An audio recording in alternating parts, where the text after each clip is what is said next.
Nos amis les bêtes, disions-nous, et pourtant la cohabitation avec l'homme est difficile pour elles. Bétonisation, comportements inappropriés, les espèces sauvages à la campagne et en ville sont de plus en plus menacées. L'association Nature en Occitanie multiplie les programmes auprès du grand public pour assurer leur survie. C'est un dossier signé Stéphanie Bousquet et Jean-Pierre Duns. Vous êtes dans quel secteur ? Au pôle médiation de Nature en Occitanie, 70% des appels sont liés à des reptiles. Comme serpent, c'est une couleuvre.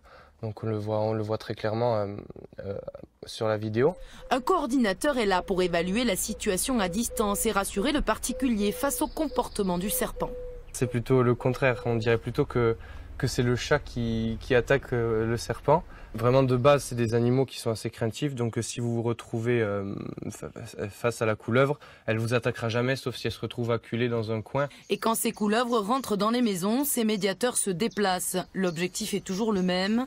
Éviter le coup de pelle, car ce reptile est une espèce protégée en voie d'extinction. Or, sa place dans notre écosystème est primordiale. Le serpent, il est, on va dire, dans le haut de la chaîne alimentaire. Donc c'est au même titre que nous, c'est un prédateur qui se nourrit d'animaux, qui se nourrissent d'autres animaux, etc., qui se nourrissent de végétaux à la fin. Et donc la disparition de ces animaux qui sont en haut de chaîne, c'est un mauvais signe pour nous, parce que c'est peut-être nous les prochains sur la liste.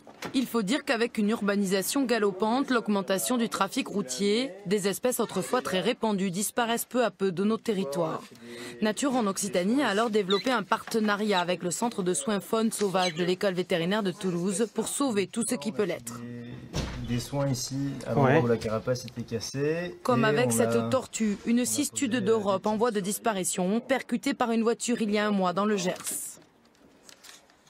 Il faut savoir que les vétérinaires aujourd'hui, pour certains, ont la compétence de travailler sur la faune sauvage, mais ça demande des compétences très particulières qui ne sont pas vraiment vues dans toutes les formations de vétérinaires, notamment. Et en l'occurrence, à la clinique, c'est une spécialité, qui est dispensée. Et Nature en Occitanie va encore plus loin pour préserver cette biodiversité.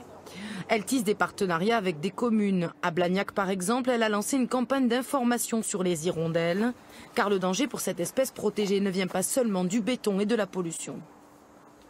L'homme est un animal qui est peu tolérant et partage peu son territoire. Il peut être amené à avoir des problèmes de cohabitation particuliers, et notamment avec les hirondelles, quand les hirondelles s'installent sur une avancée de toit. Et du coup, ces fientes qu'il peut y avoir derrière peuvent créer un désagrément auprès des particuliers.